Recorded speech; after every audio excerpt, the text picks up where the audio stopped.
Hello दोस्तों, welcome back to my channel slow drive long life. तो video शुरू करने से पहले मैं आपको बता देता हूँ कि आज की वीडियो बहुत ही इम्पोर्टेंट है, बहुत ज़्यादा इम्पोर्टेंट है, क्योंकि आज का जो वीडियो है ये डिपेंड करता है आपका इंजन के ऊपर। आज मैं जो भी बताऊँगा, आपका जो इंजन है, इंजन किस तरह का होना चाहिए, कौन सा बाइक में अच्छा इंजन होता है।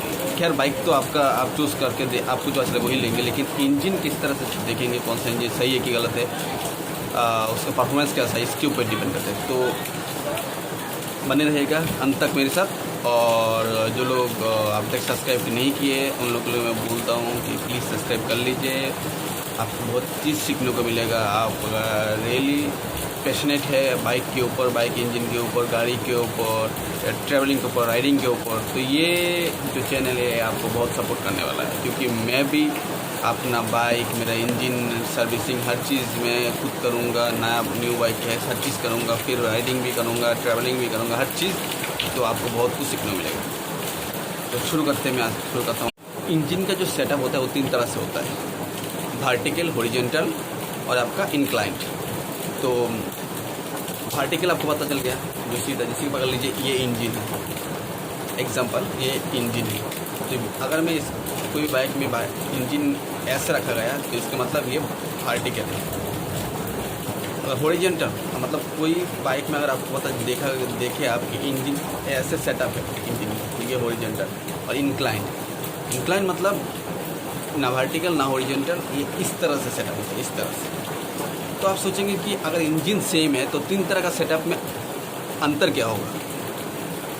3 तरह का सेटअप में बहुत अंतर होगा, और ये परफॉर्मेंस के ऊपर भी डिपेंड करता है बाइक को। पकड़ लीजिए ये आपका वर्टिकल सेटअप है किसी कोई बाइक में। तो वर्टिकल सेटअप में पिस्टन आपका इंजन के अंदर रहता है, पिस्टन। तो पिस्टन क्या करता है, ये पकड़ लीजिए पिस्टन है, ये अंदर है इसके।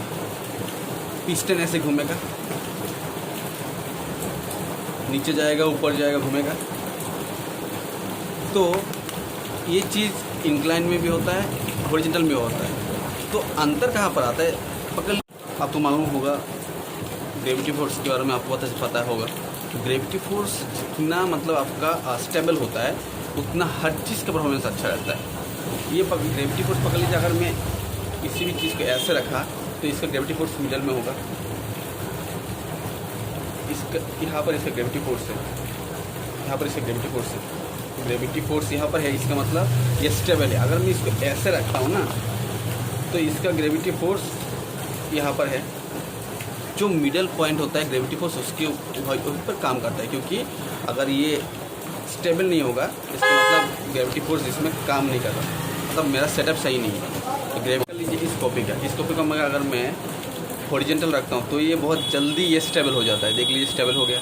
अगर इसमें वर्टिकल रखता हूँ तो इसको स्टेबल करने में मुझे बहुत प्रॉब्लम होगी। तो ये चीज़ अगर आपके इंजन में भी काम करता है। इंजन अगर हॉरिजॉन्टल है तो इसका पिस्टन बहुत अच्छे से काम करता है, क्योंकि उसका ग्रेविटी फोर्स अच्छे से काम कर रहा है। और जितना अच्छे से, जितना स्मूथली काम करेगा उतना आपका परफॉर्मेंस अच्छा होगा बाइक का। अगर ये वर्टिकल सेटअप होता है तो ये बहुत मतलब उसको सेटअप के लिए बहुत मेहनत करना पड़ता है, उसका सेटअप सेट करने के लिए। और ये जब ऊपर से नीचे कर रहा है, ऊपर एक बार हो रहा है, नीचे हो रहा है, उसका टाइम कंजप्शन भी ज़्यादा होगा और उसमें फोर्स भी ज़्यादा लगेगा। तो उसमें आपका परफॉर्मेंस कम हो जाता है, क्योंकि इसमें आपका ऑयल जब ऊपर नीचे होता है तो इसमें पिस्टन एक बार ऊपर एक बार नीचे आता है। इसमें आपका ऑयल ऐसा रहता है कि उसमें प्रॉब्लम नहीं होता है। जब ऑयल अंदर जाता है तब ये परफॉर्मेंस होता है। अगर इंक्लाइन में क्या होता है ना, इंक्लाइंड अगर रहेंगे तो उसका ग्रेविटी फोर्स भी मिडल में आ जाता है, पिस्टन भी अच्छे से घूमता है, तो उसका फोर्स, उसका मतलब जो पावर है, जो बाइक का जो परफॉर्मेंस है ज़्यादा अच्छा हो जाता है। तो आपको मालूम चल गया होगा कि अगर आपका इंक्लाइंड कोई भी बाइक में अगर आप देखेंगे, अगर इंक्लाइंड इंजन सेटअप है तो ये बाइक का परफॉर्मेंस बहुत अच्छा रहेगा, मतलब कंपेयर टू बाकी दोनों ये अच्छा रहेगा। अगर आपका हॉरिजॉन्टल है तो बेटर है, आपका अगर वर्टिकल है तो थोड़ा दिक्कत है। तो जब भी बाइक खरीदे, बाइक कोई भी मॉडल का खरीदे, या आपका एक ड्रीम बाइक होगा कि मेरा ये आपका ये स्पोर्ट्स बाइक मेरा ड्रीम है, या तो ये सुपर बाइक मेरा ड्रीम है, या तो फैमिली बाइक ये अच्छा है मेरे लिए, तो आप उसका इंजन ज़रूर देख लीजिएगा कि इंजन का सेटअप कैसा है। तो ये बहुत डिपेंड करता है। तो आशा करता हूँ आपको इंजन के बारे में पूरा मालूम चल गया होगा। जब भी आप बाइक खरीदने जाएंगे तो इंजन देख ही लेंगे। और ऊपर से आपको तो मैंने बाइक का सीसी के बारे में मालूम बता दिया पहले वीडियो में पे, फिर आपको आरपीएम, टॉर्क और हॉर्स पावर क्या होता है, अंतर क्या हो, हर चीज़ बता दिया। तो आपको पूरा डिटेल में आपको सब बता दिया, तो आपको आइडिया लग गया होगा। जब भी बाइक खरीदने जाएंगे पहले आप सीसी देखेंगे, तो जितना ज़्यादा सीसी होगा उतना ऑयल कंजप्शन ज़्यादा होगा और माइलेज कम रहेगा। तो फिर आपका हॉर्स पावर क्या होता है, हॉर्स पावर, और आपका टॉर्क क्या होता है, इनिशियल जो पावर होता है वो टॉर्क होता है। फिर आपका हॉर्स पावर क्या होता है, फिर आपका आरपीएम क्या होता है, रिवोल्यूशन पर मिनट। फिर आपका अभी जो आपको मैंने बताया इंजन के बारे में, ये भी आपको मालूम चल गया। तो अब जो नेक्स्ट वीडियो में मैं आपको बताने वाला हूँ वो है आपकी व्हील्स के बारे में। जो पहिया होता है ना, पहिया के बारे में, बाइक का कौन सा पहिया किस तरह से होता है और कौन सा बेटर रहता है।